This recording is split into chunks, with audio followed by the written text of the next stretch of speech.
Mavuno sio sadaka ya kuamka asubuhi na kusema sasa leo ni siku ya mavuno, sadaka iko wapi? Mavuno ni sadaka ambayo unaiandaa kwa mwaka mzima. Mungu anawaambia, angalieni mtakapoingia katika hiyo nchi. Angalieni mtakapokuwa mezani kwenu mnakula na kunywa na kushiba.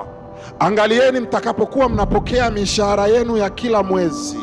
Angalieni mtakavyokuwa mnapanga matumizi yenu, najenga, nanunua gari, naenda shopping, naenda nje ya nchi, naenda mkoani.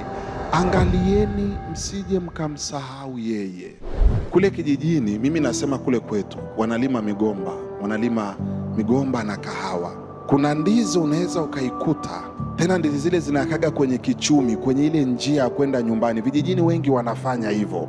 Unaweza ukaikuta miezi na miezi, mama au baba anasema hii isiguswe, hii ni ya nini? Ni ya mavuno. Ameiandaa, yani iko hapo shambani, kila akipita hata uje na njaa haikatwi. Nilikuwa nakumbuka unakutana na miwa, bibi anakuambia kuleni miwa yote, lakini lile fungu ambalo anaona ndio imestawi vizuri inaachwa kwa ajili ya sikukuu ya mavuno.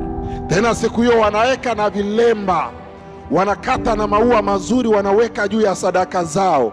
Ukiwakuta wanabeba mavuno yao, wanaenda kwa furaha, wameyapamba kwa maua. Kwa sababu gani?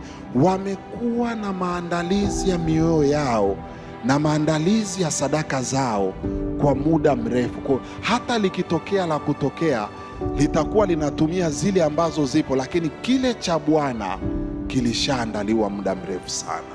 Mwambie jirani, mwambie kuelewa ni maamuzi.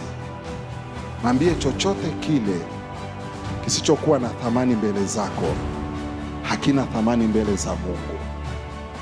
Bwana Yesu apewe sifa.